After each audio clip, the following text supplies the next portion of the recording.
Hello guys, good morning. चलो बेटा, twelfth वाले जो इम्पॉर्टेंट वीडियो हमने अपलोड करना स्टार्ट किया है। चलो बेटा, कल तक 3-4 और वीडियो मिल जाएगा सुबह मॉर्निंग तक।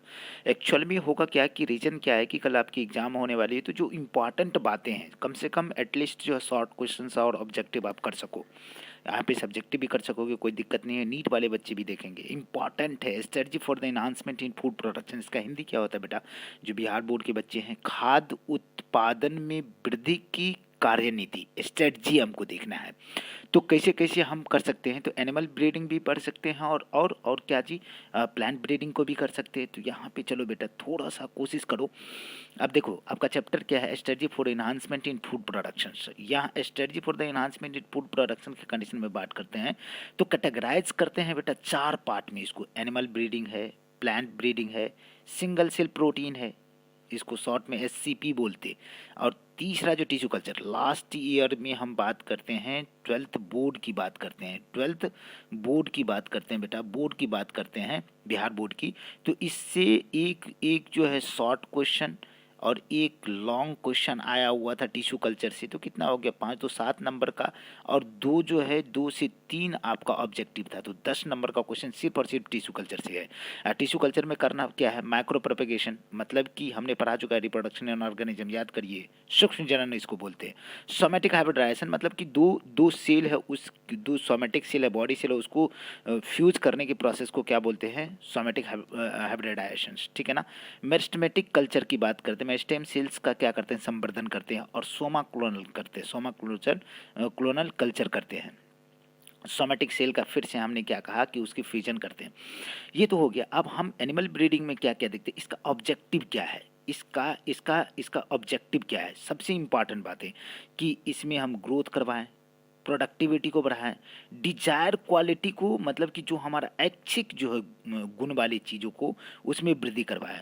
और रेजिस्टेंस करते हैं बहुत सारे चीज़ों से, मतलब इसको अवरोध डालते हैं कि भैया इसमें डिजीज ना हो, इसमें स्ट्रेस ना हो।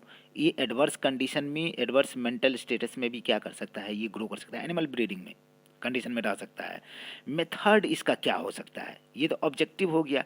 ये मेथड क्या होगा कि inbreeding causes the inbreeding depression, मतलब कि बार बार हम एक ही, मतलब कि हम लोगों में क्या होता है बेटा कि शादी होती है तो हमारे 4 जनरेशन तक जो है क्या होना चाहिए? 5 जनरेशन तक कोई कोई हमारे उसके बीच में कोई रिलेशन नहीं होना चाहिए, तब हम शादी करते हैं।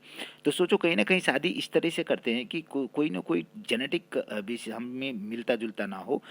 4 से 6 जनरेशन तक हम में उसमें कोई रिलेशन ना हो, तब हम इनब्रीडिंग बोलते हैं। और इसमें यदि हम आपस में क्लोज रिलेशन के साथ शादी करते हैं तो हमें क्या हो जाती है? इनब्रीडिंग डिप्रेशन होता है। और इनब्रीडिंग डिप्रेशन मतलब कि आपस में जो ब्रीड करते हैं उसके समय क्या होता है कि आप में डिप्रेशन आता है, घटाव आता है। क्या हो सकता है? रेट ऑफ रिप्रोडक्शन घट जाए, बच्चे में बहुत सारा डिसऑर्डर आ जाए। इसमें आउट ब्रीडिंग देखेंगे, इंटर स्पेसिफिक हाइब्रिडाइजेशन को भी देखेंगे। आर्टिफिशियल इंसेमिनेशन हम कर चुके हैं।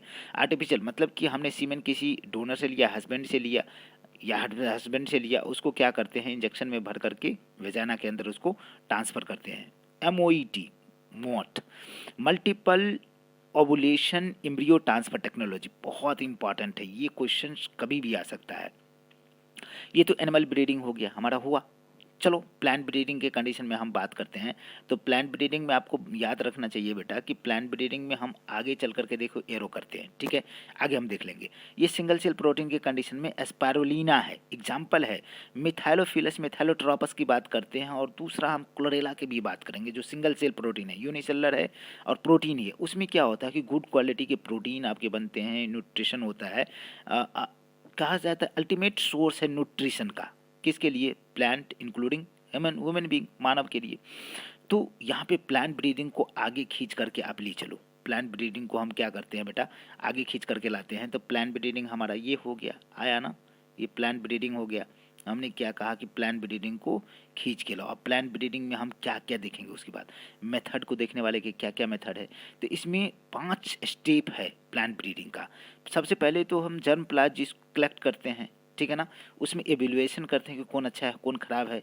उसमें क्रॉस हाइब्रिडाइजेशन करते हैं। फिर जो है सिलेक्शन करते हैं, टेस्टिंग करते हैं, रिकम्बिनेंट का जो बनाया उसका हम सिलेक्शन करते हैं कौन अच्छा है। फिर टेस्टिंग करते हैं, उसके बाद जो कमर्शलाइजेशन करते हैं, रिलीज कर देते हैं बाहर हम मार्केट में, या कहीं पे हम खेत में लगा देते हैं। अब यूज क्या है इसका? म्यूटेशन ब्रीडिंग की बात करते हैं, developing plant breeding, plant resistance किसके लिए जो हम डेवलप करते हैं कि इंसेक्ट से, पेस्ट से, कोई डिजीज से हमारा कैसा होना चाहिए, रेजिस्टेंस होना चाहिए। इम्प्रूव क्वालिटी होता है फूड का, जो बायो फोर्टिफिकेशन कहते हैं कि प्रोटीन का कंटेंट या क्वालिटी बढ़ जाए, विटामिन का कंटेंट या क्वालिटी बढ़ जाए, फैट्स के कंटेंट या क्वालिटी बढ़ जाए, मिनरल्स बढ़ जाए, बहुत सारी चीज़ें हैं बढ़ जाए हमारे। जैसे हम गोल्डन राइस की बात करते हैं तो गोल्डन राइस में क्या होता है, विटामिन ए सबसे ज़्यादा होता है। राइस धान की बात करते हैं, अचीवमेंट इससे क्या होता है, ग्रीन रिवोल्यूशन। तो 3-4 शब्द आपको मैं दिखाता हूँ बेटा कि रिवोल्यूशन कहने का मतलब है कि जैसे ग्रीन रिवोल्यूशन तो हमें क्रॉप में प्रोडक्शन बढ़ जाना चाहिए, खेती बाड़ी अच्छा होना चाहिए, हरा हरा सब्जी दिखना चाहिए, ग्रीन रिवोल्यूशन। अब हम बात करते हैं कि वाइट रिवोल्यूशन, तो एग की पैदावार क्या हो जाए, एग की प्रोडक्शन बढ़ जाए, तो उसको क्या कहते हैं, वाइट रिवोल्यूशन। सॉरी, मतलब कि सिल्वर वाला बढ़ जाए, सिल्वर कलर का। वाइट रिवोल्यूशन होता है कि बेटा जिसमें मिल्क की प्रोडक्शन क्या हो जाए, बढ़ जाए, वाइट रिवोल्यूशन हो गया। येलो कहने का मतलब होता है कि जो मेडिसिन का प्रोडक्शन बढ़ जाए तो येलो रिवोल्यूशन। आगे आगे आगे हम बात करते हैं रिवोल्यूशन की। अब एनिमल हस्बेंड्री में हम इंक्लूड करते हैं कि इसको कहा जाता है कि बेटा बहुत इंपॉर्टेंट लाइन है ये इंपॉर्टेंट लाइन है कि 70% जो है लाइव स्टॉक, जितने भी हम डोमेस्टिक जानवर रखते हैं, हम और चाइना दो ही कंट्री है पूरे वर्ल्ड में जो 70% पालतू जानवर को पाल के रखते हैं, डोमेस्टिक लाइव स्टॉक को रखते हैं। बहुत इम्पॉर्टेंट। डायरी फार्म के बारे में बात करते हैं। पिछले साल आपका फिशरीज पूछा गया है बेटा कि मछली पालन क्या है और कैसे करते हैं, ये पूछा गया था आपसे, ठीक है। तो इस बार की चीज़ें हम क्या करेंगे बेटा, इस बार जो हम करने वाले हैं तो हम करेंगे क्या, आ जाइए,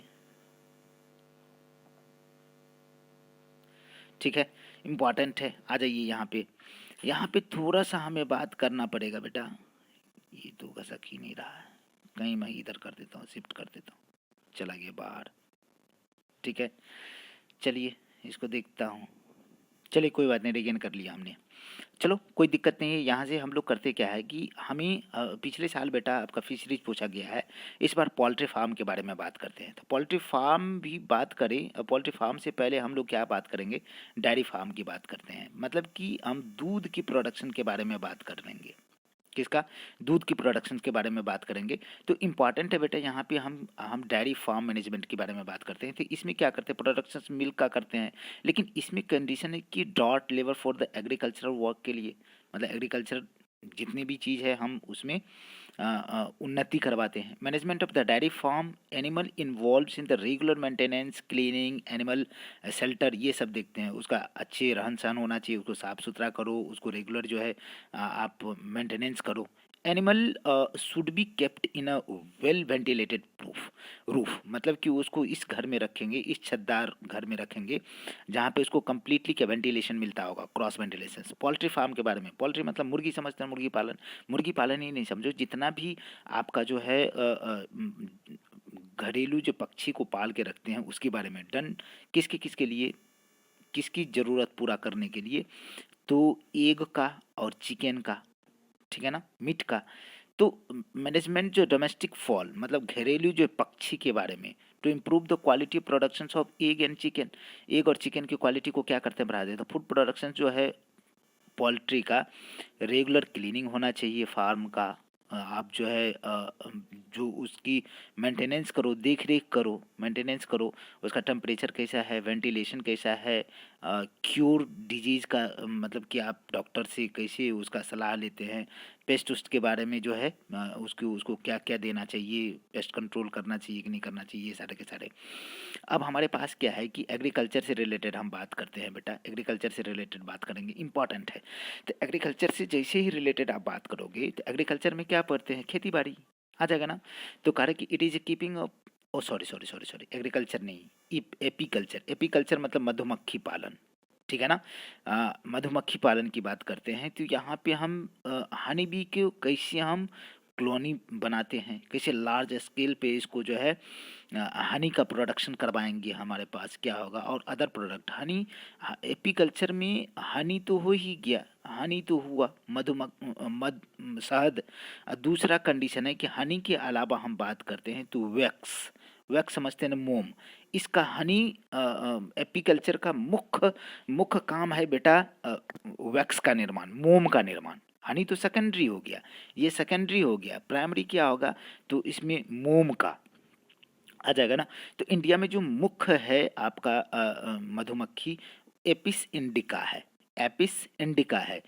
एपिका इंडिका देखिए लिखा हुआ है यहाँ पे नहीं, तो सच है पॉलन, बीवैक्स, ठीक है ना, रॉयल जेली, ये सारे के सारे हम बात करते हैं। हनी बी इंक्रीज करता है crop productions by the facilitating the pollination. और हनी बी का मुख्य कहा जाए तो बेटा ये हमारे पॉलिनेशन में बहुत मदद करते हैं। मस्ट कॉमन स्पीसीज है हमारे इंडिया का Apis indica, Apis indica, Apis indica, ठीक है, एपिस इंडिका आ जाएगा। अब यहाँ पे हमारा फिशरीज लास्ट ईयर पूछा गया क्वेश्चन है, इस बार नहीं पूछा जाएगा, लेकिन फिर भी आप देखो, आपको देखना ही पड़ेगा, हमें बात करना पड़ेगा फिशरीज का। फिशरीज मतलब फिश का ही पालन नहीं कहा रहा है, ठीक है ना। पानी में रहने वाले जितने भी एनिमल है उसकी, क्रेब है, घोंगा है, सेतुआ है, फलना चिलना, सबको लेते हैं। लेकिन जब जब आपको सब जितना प्लांट और एनिमल सबका प्रोडक्शन किया जाए तो उसको एक्वा कल्चर कहते हैं। देख लो, तो करे कि पकड़ना, catching, processing of selling of fish, sell fish, ठीक है ना, अदर एक्वेटिक एनिमल के पालन को हम फिशरीज कहेंगे। यहाँ पे फ्रेश वाटर में जो नदी, तालाब, पोखर में रहने वाला जो मछली है, कतला है, रोहू है, कॉमन कार्प है, ये आपको दिमाग में रखना इम्पॉर्टेंट है, स्टार लगा रहा हूँ दोनों। फ्रेश वाटर में कौन कौन रहेगा, कतला, रोहू, कॉमन कार्प। अब मेराइन वाटर में कौन कौन रहेगा, हिल्सा, सार्डेन्स, मार्केल्स और पॉम्परेट। याद रख लेना बेटा। और एक्वाकल्चर का मतलब क्या हो गया कि प्लांट और एनिमल सब का जो पानी में जो कल्चर होता है फूड प्रोडक्शन के लिए और अदर सब्सटेंसेस के लिए, उसको क्या कहते हैं, एक्वाकल्चर आ जाएगा। अब हमारे पास है क्या कि यहाँ पे ब्रीडिंग के लिए हमें बात करा जाए बेटा, तो इम्पॉर्टेंट है इस जगह पे हमको क्या बात करना पड़ेगा, इम्पॉर्टेंट बातें करनी पड़ेगी। तो यहाँ पे इन ब्रीडिंग की बात करते हैं। यहाँ पे देखो 2-3 पॉइंट हमने बोला था आपको कि इम्पॉर्टेंट है, इसको रखिए दिमाग में, इसको दिमाग में रखना पड़ेगा। क्या क्या देखिए नोट में लिखा हुआ है, नोट में है आपका, क्या क्या है कि इन्हांसमेंट इन अवेलेबिलिटी, किसके इन्हांसमेंट, ठीक है ना, ब्लू रिवोल्यूशन बोलते हैं फिश का, फिश बढ़ जाए पानी के साथ, ब्लू ब्लू ब्लू है पानी है, ब्लू है पानी, पानी, ठीक है। तो ब्लू ब्लू रिवोल्यूशन पानी के मतलब फिश के वृद्धि को हम उसके अवेलेबिलिटी को बढ़ा दें।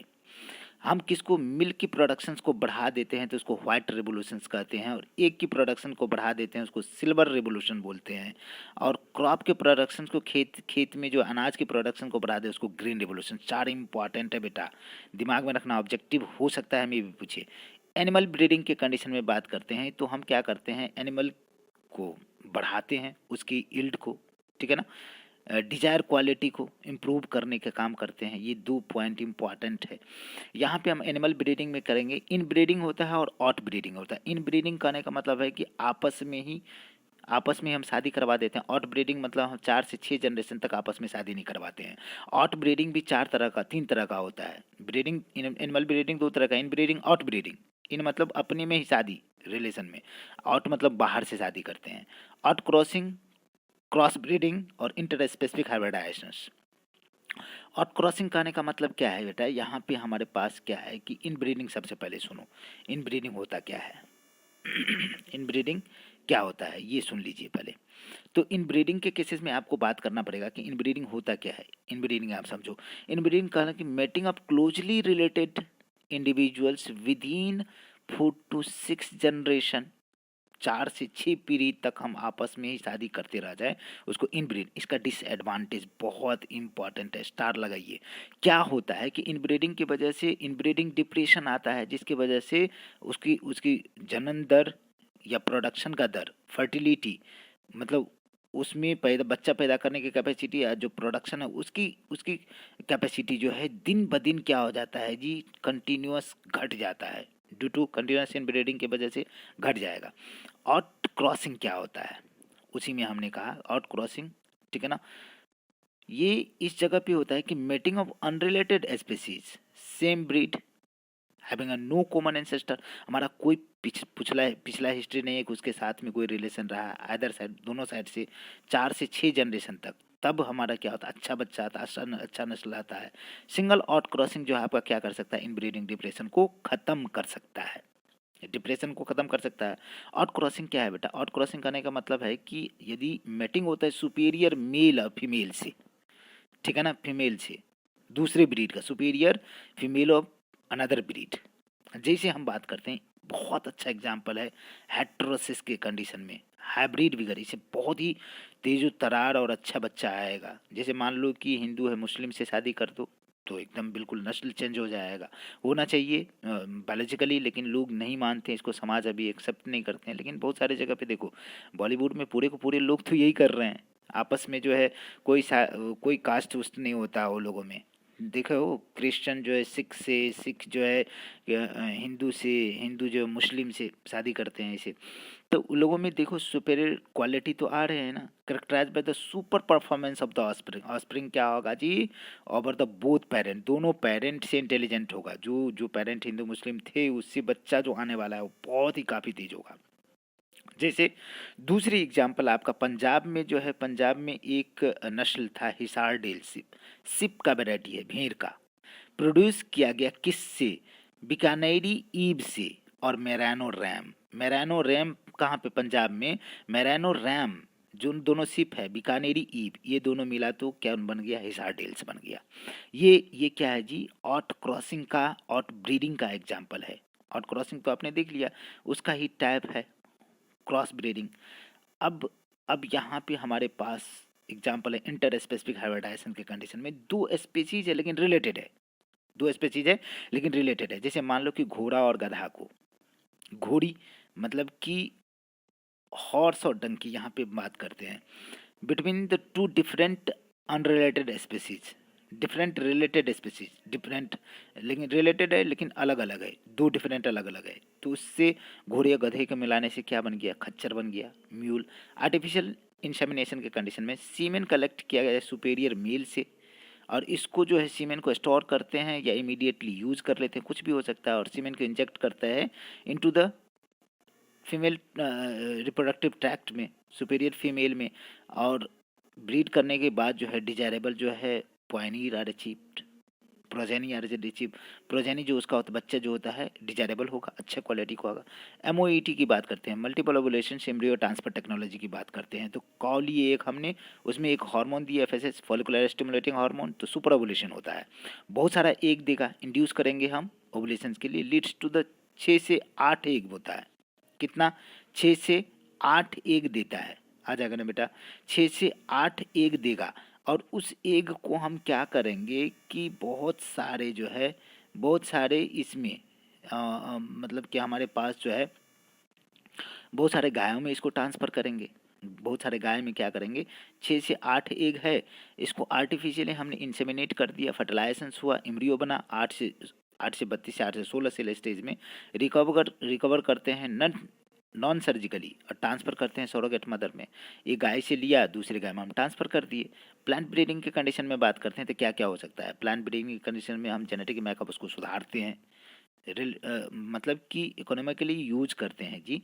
क्लासिकल प्लांट ब्रीडिंग के कंडीशन में बात करते हैं हाइब्रिडाइजेशन है, क्रॉसिंग या हाइब्रिडाइजेशन करते हैं। मॉडर्न प्लांट ब्रीडिंग की बात करो, क्लासिकल तो हो गया, हाइब्रिडाइजेशन के कंडीशन में मॉडर्न की बात करो तो कैरिड आउट करता है help of technique of genetic engineering, हम जीएमओ बनाते हैं, क्या बनाते हैं, जीएमओ, जेनेटिकली मॉडिफाइड ऑर्गेनिज्म, या टिश्यू कल्चर के जरिए हम एक छोटी सी प्लांट पार्ट से बहुत ढेर सारा प्लांट बनाते हैं, मॉडर्न है ये।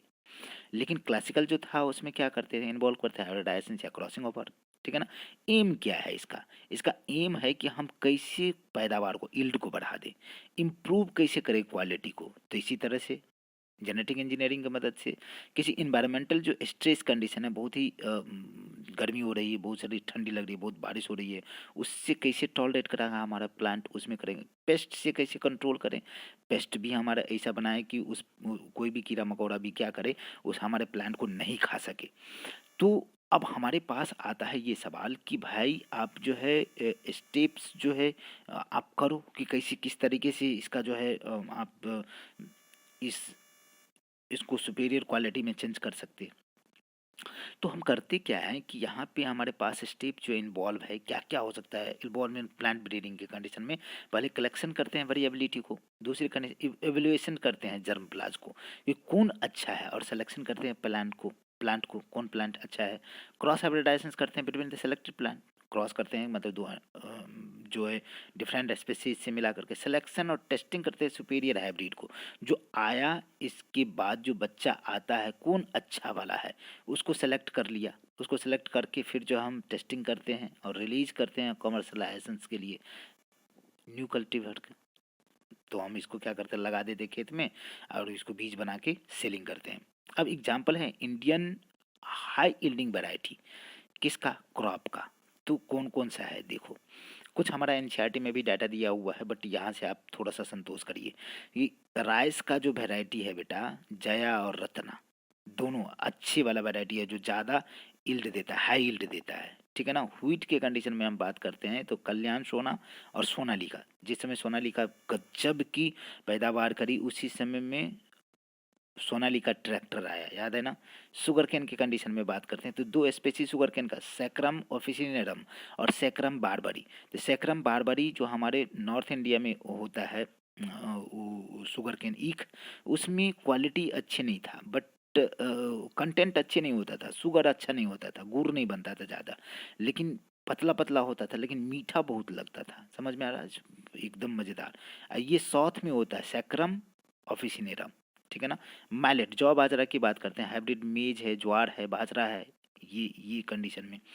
अब हमारे पास क्या होता है कि बेटा हम यहाँ पे बात करें तो कुछ सुपीरियर क्वालिटी को भी देख लेंगे। यहाँ पे हम बात करते हैं कि किस तरीके से हम इसमें क्रॉप की इल्डिंग, जो हमारा जो बैक्टीरियल या फंगल या वायरल पैथोजन होता है जो क्या करता है इल्ड या क्रॉप को नुकसान पहुँचाता है, उससे रेसिस्टेंट हम कैसे बनाया, कौन कौन सा हमारा पैथोजन है। चलिए आ जाइए, यहाँ पे हम बात करेंगे कि पैथोजन हमारे पास इसमें डिजीज कौन कौन सा हो रहा है। तो फंजाई के द्वारा क्या होता है, brown rust of wheat, red rot of sugar cane, याद रखिए brown rust of wheat. Bacteria से क्या होने वाला है, ब्लैक रॉट ऑफ क्रूसीफर, ठीक है ना। वायरस से होने वाला टोबैको मोजैक वायरस, टीएमबी, और टर्निप मोजैक वायरस, ठीक है ना। टर्निप में, गाजर में ऐसे होता। अब हमारे पास है क्या कि बेटा थोड़ा सा आपको इम्प्रूव वैरायटी की कंडीशन में हम बात करें तो यहाँ पे ये जैसे ही हमारे पास आता है, चलिए हम कुछ वैरायटी का नाम लेते हैं। जैसे हमारा गाय है, ये गाय है तो गाय जर्सी है। लेग हॉर्न जो है हमारे पास क्या है जी, कि ये चिकन है, बहुत ही हाई यील्डिंग वैरायटी है। दूसरा हमारे पास कंडीशन क्या है बेटा, हम बात करते हैं ये म्यूल है, ठीक है ना, खच्चर है, ठीक है। दूसरा जो है एम्ब्रियो ट्रांसफर टेक्निक के बारे में बात कर लिए। कुछ हमारे पास जो है वैरायटी है हाई यील्डिंग का, तो इसमें हमारे पास देखो मकई है जो जिसमें इम्प्रूव वैरायटी, सोनालिका दिख रहा है ना आपको, 1967 ईस्वी का आया हुआ है, ठीक है ना। कौन सा वैरायटी है ये देख लीजिए आप, ये देखिए HD 1553 लिखा हो सोनालिका।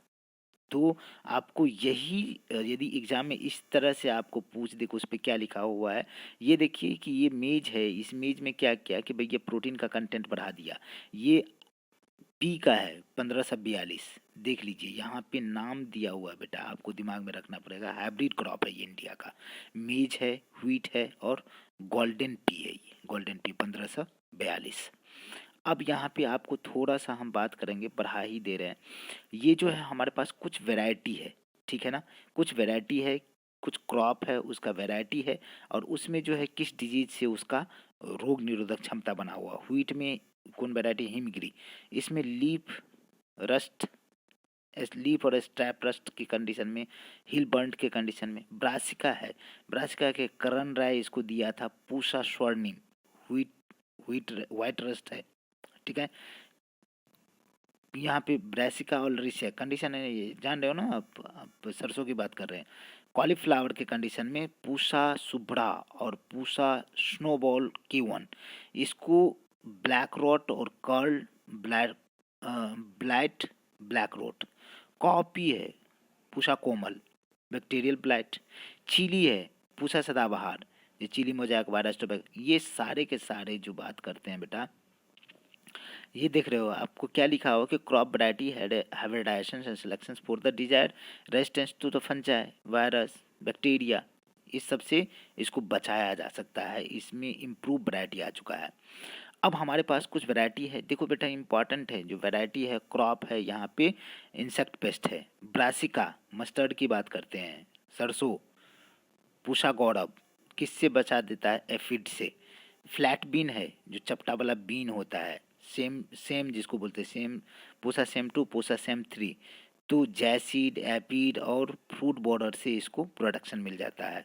ओकरा जिसको भिंडी बोलते हैं बेटा, पूषा सवानी या पूषा E4, जो सूट और फ्रूट बॉर्डर की कंडीशन में इसको कोई कुछ नहीं कर सकता है, ये सबसे इस ये रोग निरोधक क्षमता इसका बना हुआ है।